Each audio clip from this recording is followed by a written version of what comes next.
하나님 오늘 우리에게 주신 말씀은 마태복음 14장 31절부터 33절까지의 말씀입니다.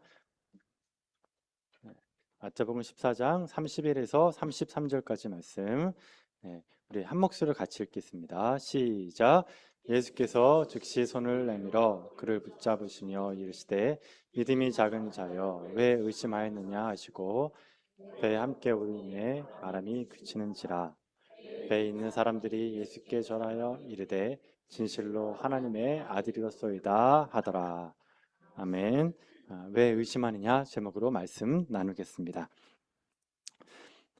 믿는 자가 죄를 지으면 고난을 당합니다. 그러면 믿는 자가 만약 불순종하면 죄를 다시요. 죄송합니다. 믿는 자가 죄를 지으면 고난을 당합니다. 그러면 믿는 자가 순종하면 고난을 당할까요? 그쵸? 예. 그래서 이 고난이라는 것은 순종을 하든 불순종을 하든 고난을 당할 수가 있다는 겁니다. 그래서 여러분이 뭔가 고난을 당했을 때 내가 순종해서 당한 것인지 불순종해서 당한 것인지 이 두 가지 경우가 있다는 것을 아시면 됩니다. 그 증거가 바로 오늘 본문 말씀에 나오는 겁니다. 먼저 배경을 말씀드리면 지난주에 우리가 오병이어 했지 않습니까? 오병이어 기적이 끝나고 나서 이제 사람들이 다 모여있을 때 예수님이 제자들한테 얘기합니다. 너희들 가버나움으로 먼저 가라. 배 타고 가라. 말씀해 주셨습니다. 그때 예수님이 그렇게 얘기하자 제자들이 아닙니다 주님, 같이 가시죠. 아니다, 나는 여기 남아서 이 사람들 다 보내고 산기도 하고 하겠다. 그래서 이제 사람들을 보냅니다. 자, 그럼 이 가버나움이라는 곳이 어떤 곳이냐? 여기 이제 마태복음에는 가버나움이라는 거 써 있지 않고 그 반대편으로 저편으로 하는데 그 지역이 다른 성경에서 이제 가버나움입니다. 예, 그리고 제가 이제 쭉 얘기할 때 이제 그 여러분의 마태복음에 없는 내용들이 좀 나올 텐데 그건 이제 뭐냐면 제가 사복음서를 다 한꺼번에 믹스했기 때문에 그런 겁니다. 그러니까 제가 틀린 말한 게 아니라 그런 얘기 하시면 되겠습니다. 예, 안 그러면 다 찾아봐야 돼요, 여러분.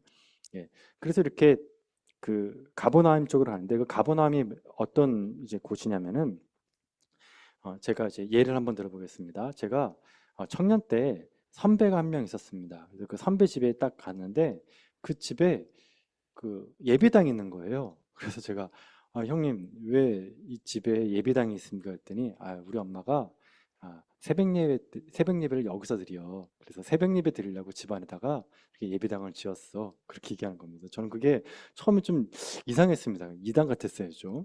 근데 알고 보니까 그게 뭐냐면은 가정교회더라고요. 가정교회. 그러니까 그분이 그 예배 그 집안의 가정에다가 예배당을 차려놓고 새벽 예배를 개인적으로 드리기도 하고 이제 목사님이 신방 오시면 그 예배 드릴 수 있도록 그렇게 꾸민 거예요.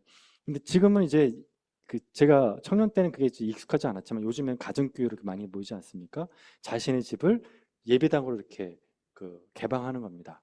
그러니까 초대교회 때가 그랬습니다. 여러분 그 사도행전에 보면 마가의 다락방이 나오잖아요. 그 마가의 다락방이 가정교회예요. 그러니까 옛날에는 그 초대교회 때는 그 예배당이 따로 없었어요. 그냥 집이 교회였어요. 그럼 가버나움에는 누가 있었냐면은 베드로의 집이 있었어요. 베드로의 집이. 그러니까 베드로가 사는 집이 곧 예수님이 숙소였어요. 예수님이 거기서 주무시기도 하고 거기서 같이 이제 전도도 하고 예배도 드리는 이제 선교 센터 같은 곳이었습니다.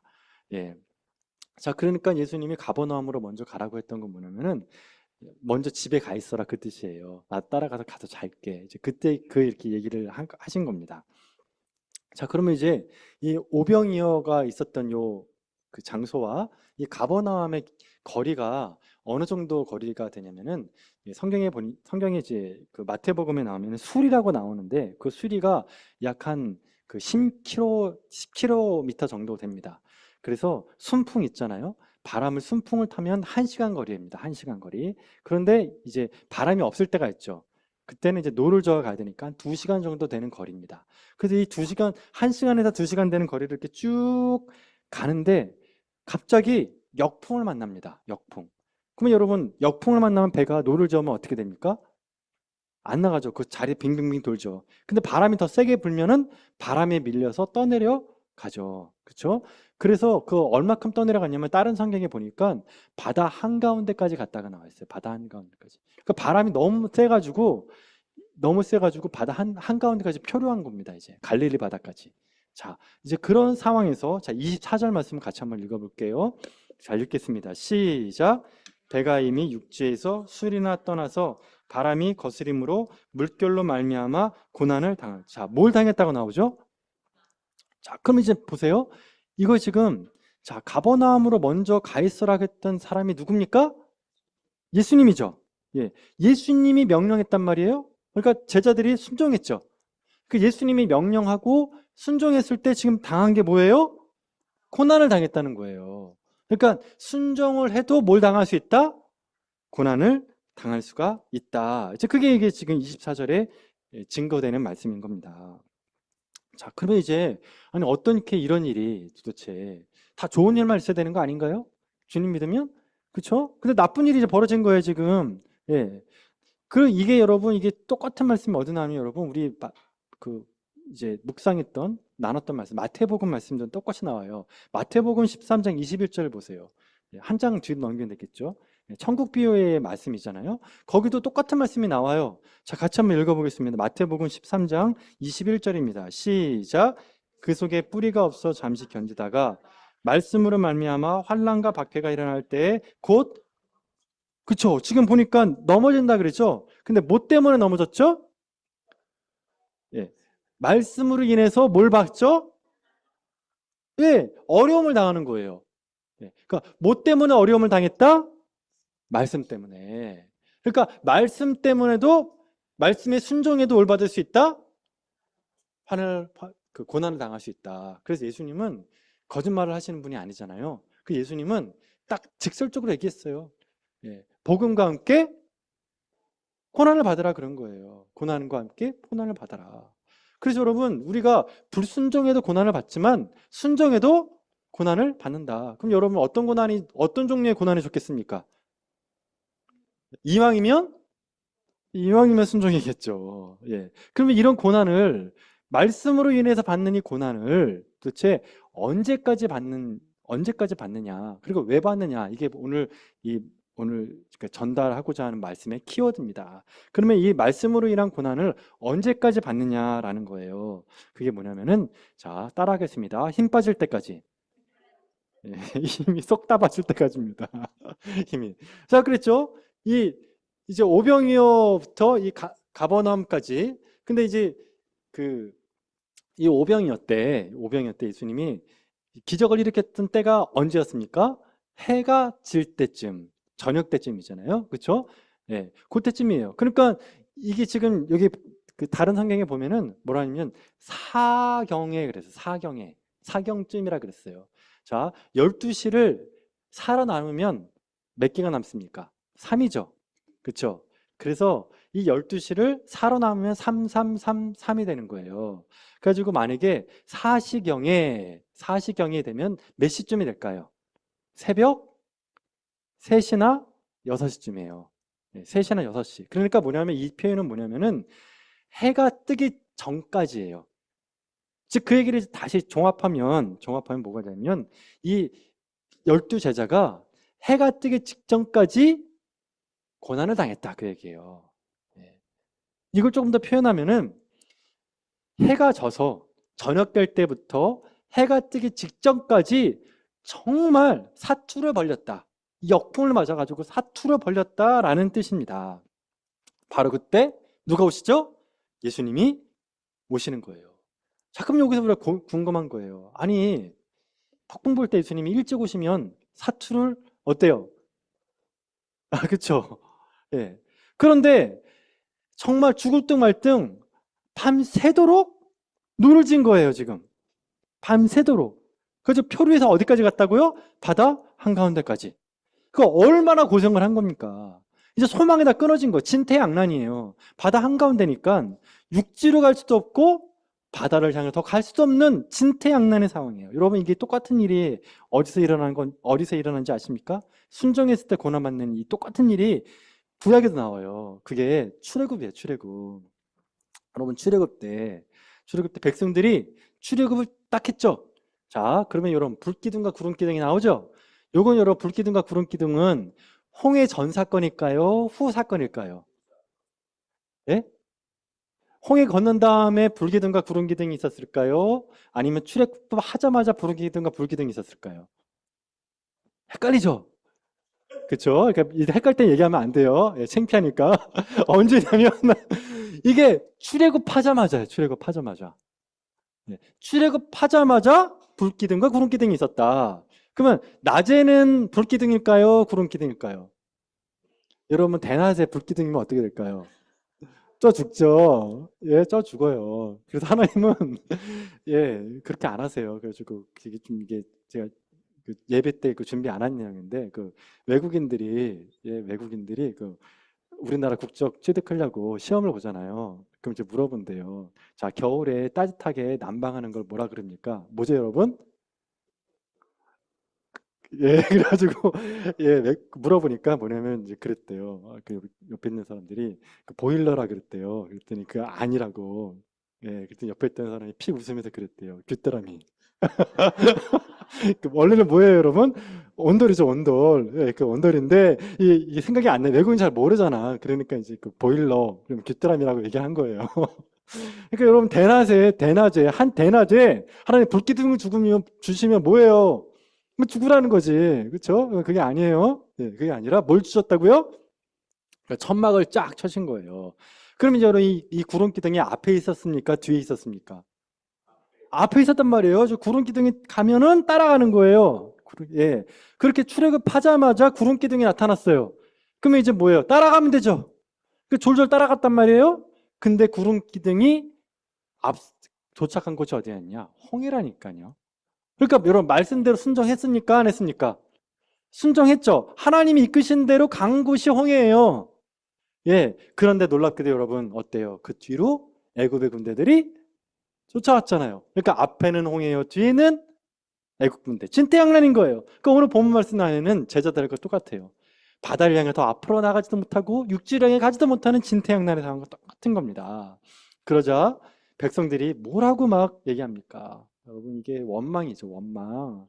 예, 그래서 여러분 이 원망은 마귀의 마음이에요. 마귀의 마음. 성경에 보면 이 지옥에 들어간 사람들에 대한 예수님이 똑같은 표현을 씁니다. 그들이 뭐를 가르죠?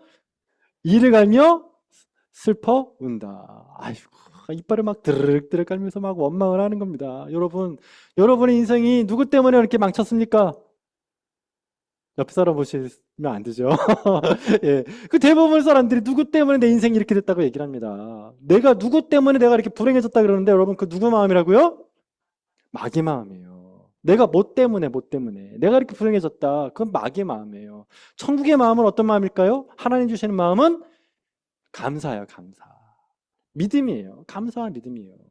백성들이 막 불평을 하는 거예요. 아유, 구름 기둥 따라왔더니 이게 뭡니까, 지금 이게. 우리 죽이려고 작정하셨습니까? 그러면서 모세를 막 원망합니다, 막. 모세 너, 야, 이 광야에 이 매장지가 없어 우리를 출애굽시켰냐? 그러면서 모세를 막 뭐라 그러고 나서 뭐라고 했냐면은 자신들 대안을 제시합니다.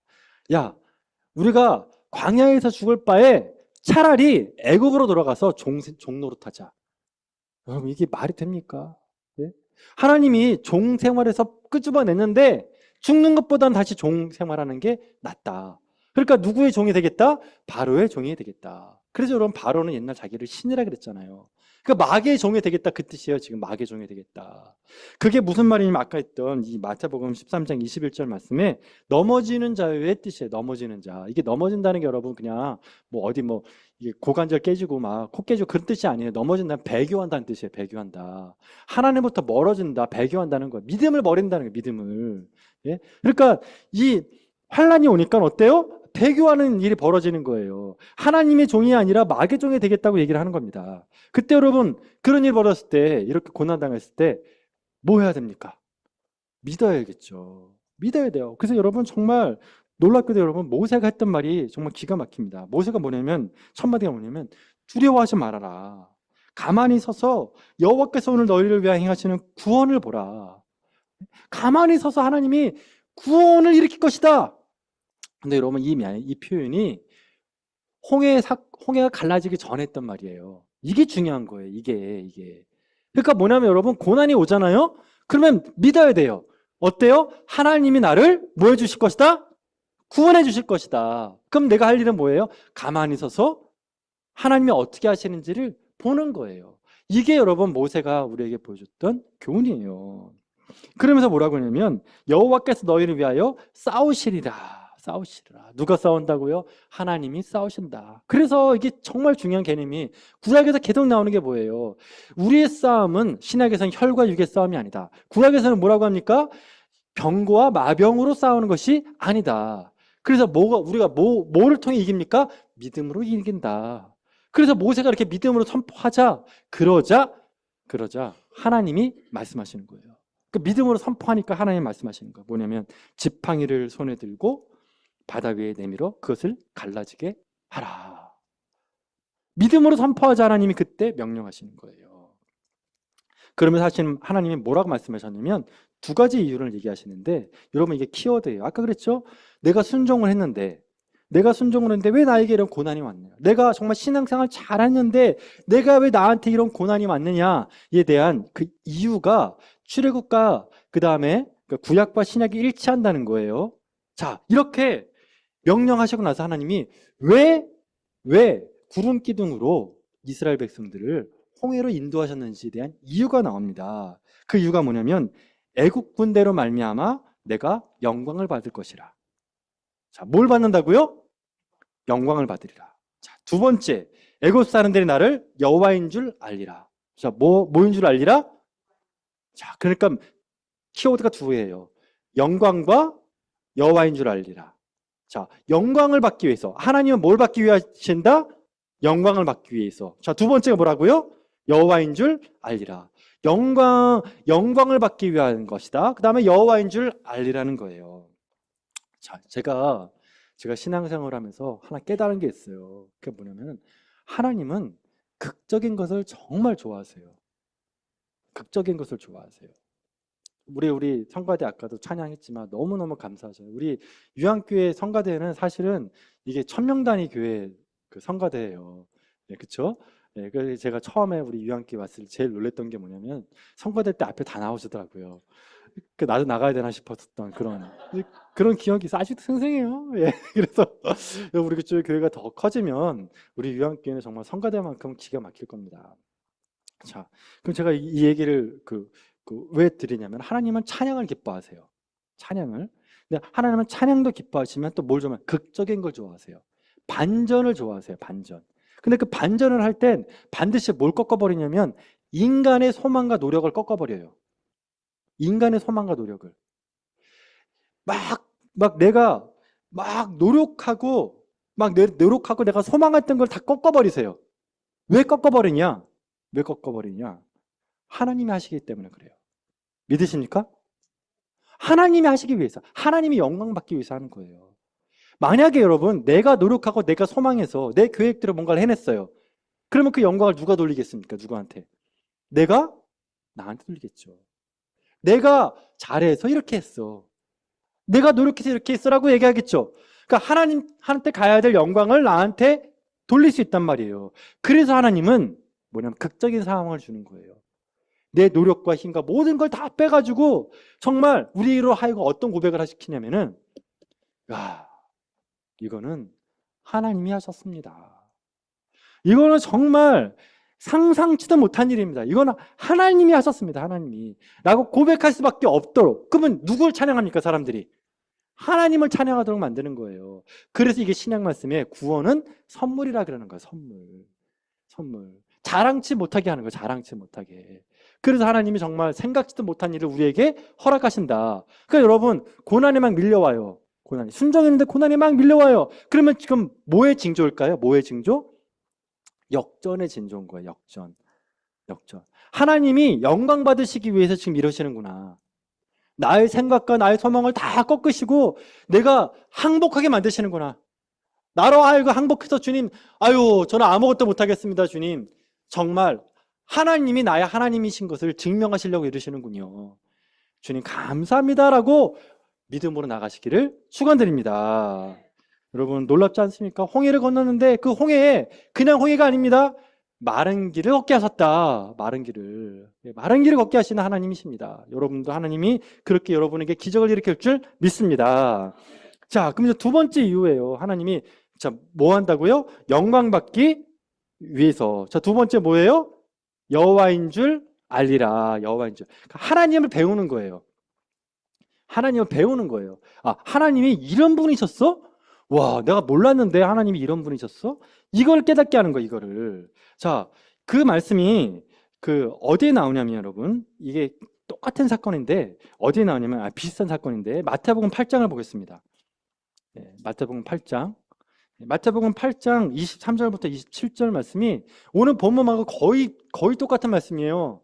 자, 같이 한번 8장 23절부터 27절까지 한 절씩 같이 한번 읽어보도록 하겠습니다. 제가 먼저 읽겠습니다. 시작. 배에 오르심에 제자들이 따랐더니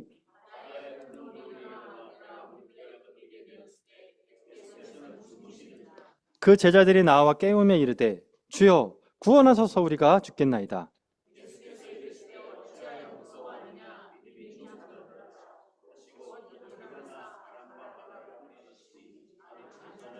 같이 읽겠습니다. 시작. 그 사람들이 놀랍게 여기며 이르되 이가 어떤 사람이길래 바람과 바다도 순종하는가 하도다. 아멘. 자, 폭풍을 잠잠케 했죠. 그쵸? 그런데 제자들의 반응은 마지막에 뭐예요? 27절에 뭐라고 하죠? 그쵸? 이 사람 뭐야? 그 얘기가 좀 이 사람 뭐야? 예. 여기서 중요한 단어가 뭐죠? 사람이죠. 이 사람이 누구야 도대체? 이 사람이 뭐야? 자, 그러면 여기서 이 사람이 누구이기에라고 했죠. 그러면 지금 제자들은 예수님을 누구로 알고 있어요? 사람으로 알고 있는 사람으로. 여러분 이게 신학적으로 아주 중요한 얘기입니다. 사람으로 알았다는 건 뭐냐면 이전까지 예수님이 했던 기적을 보세요. 죽은 사람을 살렸죠. 병든 자를 고쳤죠. 장애인을 고쳤죠. 그렇죠? 그다음에 엄청난 기적들을 막 보냈죠. 이거는 사람이 할 수 있는 일입니까? 사람이 아니어도 할 수 있습니까? 사람이어도 할 수 있어요. 그게 왜냐면 구약에 보면 선지자들도 그렇게 했기 때문에 그래요. 그러니까 선지자들도 기적을 일으켰죠. 그렇기 때문에 예수님도 기적을 일으켰죠. 그런데 한 명도 그 어떤 사람도 바다를 순종케 한 사람은 없었어요. 왜냐하면 이 바다는 여러분 유대인들에게 바다는 어떤 개념이냐면은 악한 영이 지배하는 곳이라고 생각했어요. 그리고 정말 이 바다는 혼돈의 세계예요. 카오스예요. 그리고 이 바다는 누구 말만 듣냐면 하나님 말만 들어요. 이거 이제 구약에서 정말 그런 내용들을 제가 찾아가지고 얘기했는데 뭐 시간 너무 많이 가잖아요. 그러니까 딱 한 가지만 기억해야 돼. 뭐냐면 다른 기적들은 다 인간이 선지자가 할 수 있지만 딱 한 가지는 못하는 게 있었어요. 그게 뭐예요? 바다를 순종케 하는 거예요. 바다를 순종케 했더니 그때서야 이 유대인들 제자들이 놀란 거예요. 이거 사람이 어떻게 이런 일 할 수 있어? 어때요? 생각이 흔들리죠? 이게 사람이요, 아니요? 사람인 것 같기도 하고 아닌 것 같기도 하네? 라고 얘기했죠? 그쵸? 의구심을 가졌죠? 근데 여러분, 오늘 물 이르 거두셨던 그 예수님을 보면서 제자들이 한 말이 있습니다. 그게 뭐냐면 32절에 같이 한번 보겠습니다. 32절, 오늘 본문입니다. 14장 32절부터 33절. 고백이 달라져요, 고백이 이젠. 자, 32절입니다. 14장. 시작. 배에 함께 오름에 바람이 그치는지라 배에 있는 사람이 예수께 절하여 이르되 진실로 하나님의 아들이었소이다. 어때요? 고백이 바뀌죠? 고백이 바뀐다니까요? 이거 어떻게 사람이 이럴 수 있어? 그러다가 사람이라는 걸 넘어서죠. 누구라 그래, 예수님을? 그래서 여러분, 원래는 마태복음 10장 16절에 주는 그리스도 살아계신 하나님의 아들이십니다. 이거죠. 이거 사실 완벽한 센텐스예요. 신앙 고백인데 사실은 이 신앙 고백 이전에 가장 먼저 했던 신앙 고백이 이 말씀이에요. 이 말씀이에요. 그리고 거기에 보면 제자들이 뭐 했다고 나옵니까? 절했다고 나오잖아요. 근데 이게 사실은 헬라어로 하면 두 가지 뜻이 있어요. 절하다, 경배하다. 그래서 절은 누구한테 하냐면 왕한테, 또 존경하는 사람한테, 선생한테 할 수 있죠. 엎드리는 거죠.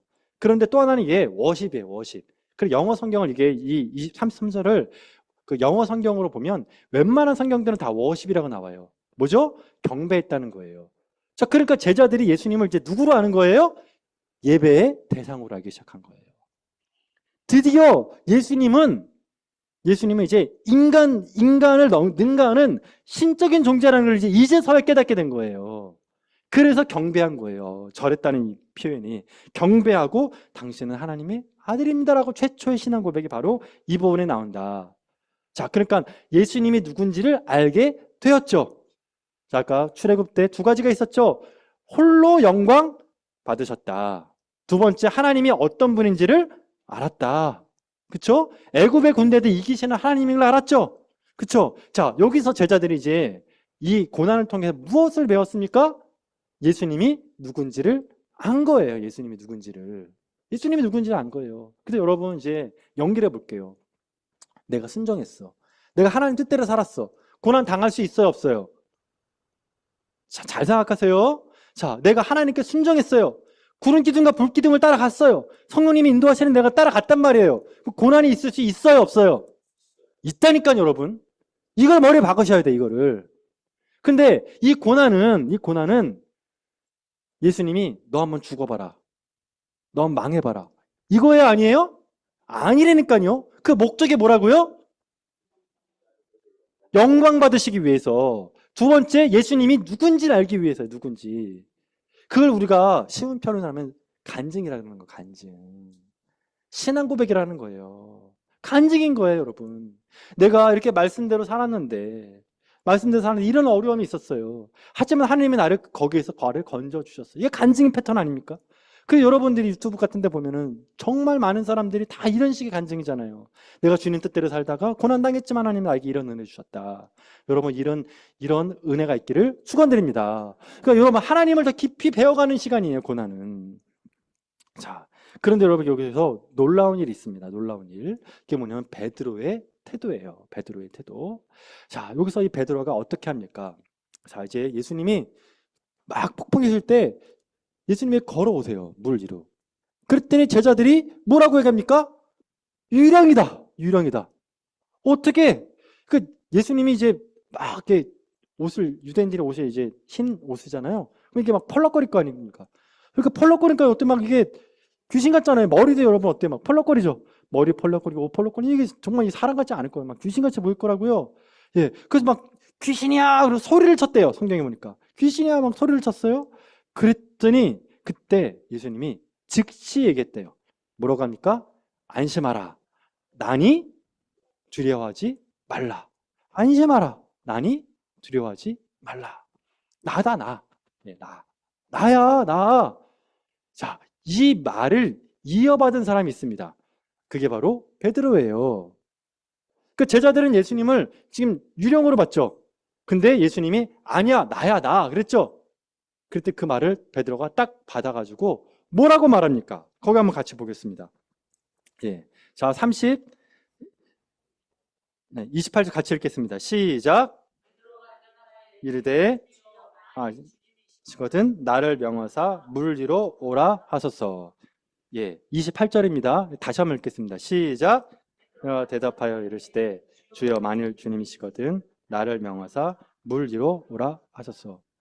자, 이 표현은 지금 배 안에 있는 사람 중에서 유일한 표현이죠. 예수님이 나다라고 했을 때 베드로가 한 말이에요. 만약 말씀하시는 분이 예수님이라면 나를 예수님께 오게 명령하소서예요. 명령하소서. 여러분 이게 믿음의 표현입니까? 불신의 표현입니까? 믿음의 표현이죠. 믿음의 표현이에요. 즉 그 얘기 뭐냐면 여러분 제가 이 사건 직전에 있었던 사건 폭풍을 잠잠케 했던 사건이 있었죠.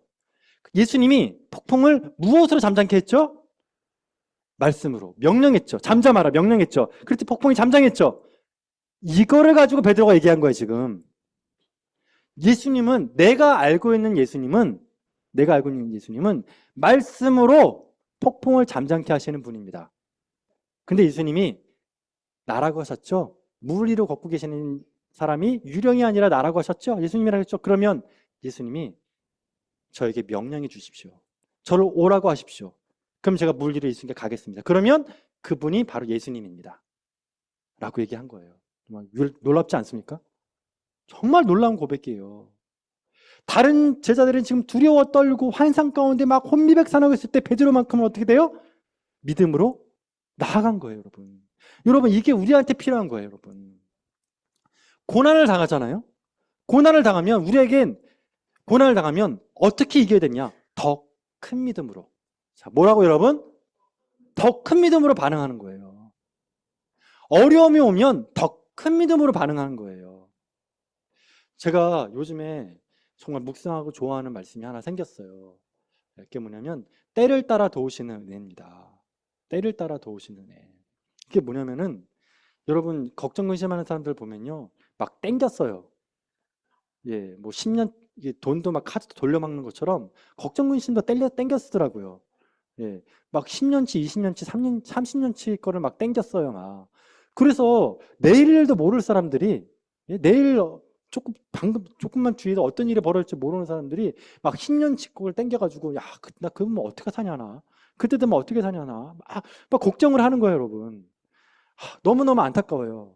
근데 여러분, 때를 따라 돕는 은혜라는 건 여러분, 뭐냐면은, 그때그때죠. 그때그때죠. 그래서 여러분, 내년이 걱정되시죠? 내년 걱정, 저도 내년 걱정되는 게 하나 있어요, 지금. 묵직한 게 하나 있어요, 내년도에. 아주 큰일이에요, 저한테는. 근데 그 큰일이 저는 이 말씀으로 끝나요. 때를 따라 돕는 은혜. 따라하겠습니다. 시작. 때를 따라 돕는 은혜가 있다니까요, 여러분. 예. 그때 돕는 은혜가 있어요. 지금 돕는 은혜가 있어요. 아이고, 다음 달 되면 어떡하나. 내년 되면 어떡하나. 걱정을 붙들어 매요, 그냥 걱정을. 걱정한다고 머리카락 하나도 휘어지지 않는다니까요, 여러분. 내 머리카락을 세신 그 예수님께서는 나의 필요를 다 알고 계신다니까요. 걱정, 근심 다 붙들어 매고, 뭐를 믿으라고, 여러분? 때를 따라 돕는 은혜. 그래서 여러분, 걱정, 근심 오면 어떤 걸 생각하라? 때를 따라 돕는 은혜를 생각하시면 되겠다. 그 얘기입니다.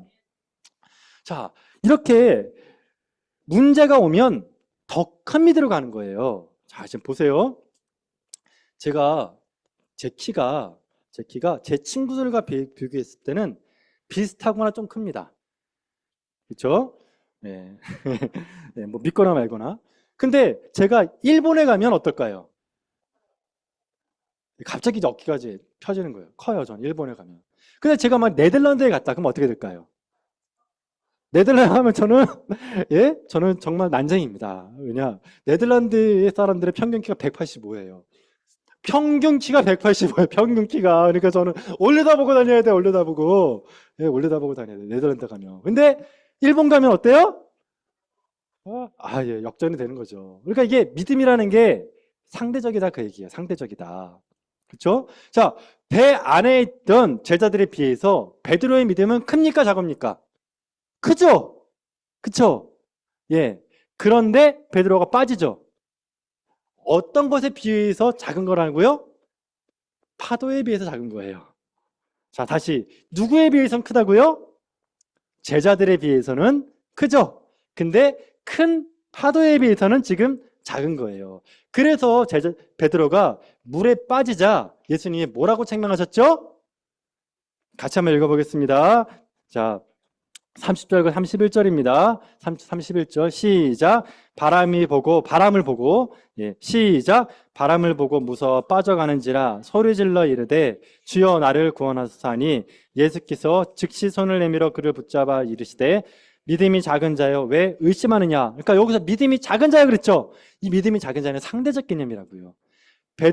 제자들보단 크지만 큰 풍랑에 비해서는 작은 거예요. 그럼 베드로가 뭘 해야 됩니까?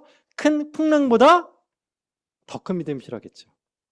그래서 여러분, 이 고난은요, 나의 믿음을 키워요. 작은 파도에는 믿음이 발동하지 않지만 하나님은 우리에게 더 큰 파도를 줄 때가 있어요. 그때는 내가 뭐 하라는 뜻이에요? 믿음을 더 키워라. 자, 그래서 문제가 있고 믿음이 있습니다. 자, 이 도식을 잘 기억하십시오. 여러분의 삶에 문제가 있어요. 여기 믿음이 있습니다. 근데 믿음이 이만해요. 그러면 문제는 요만해요. 누가 더 큽니까? 믿음이 더 크죠? 자, 그런데 내가 이제 믿음이 이렇게 컸을 때 갑자기 하나님 나에게 이만한 문제를 주세요. 그러면 무슨 뜻이에요, 지금? 뭐 하면 돼요? 믿음을 더 키우면 돼요. 믿음을 더 키우면 돼요. 그것 때문에 우리에게 뭘 주신다고요? 고난을 줄 수 있다는 거예요. 뭘 위해서? 내 믿음을 더 키우기 위해서.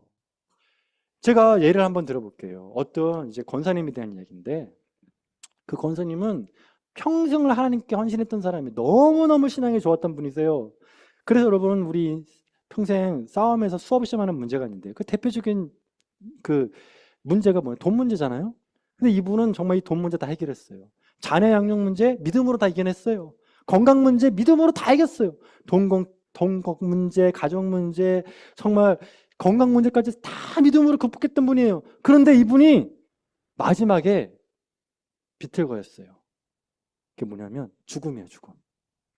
죽음이 이분한테 확 밀려오니까 그때 그 마음속에 어떤 마음이 있었냐면은 천국이 진짜 있을까? 평생을 잘 살았는데 여러분은 안 그럴 것 같죠? 한번 해봐요. 한번 당해보시라니까요.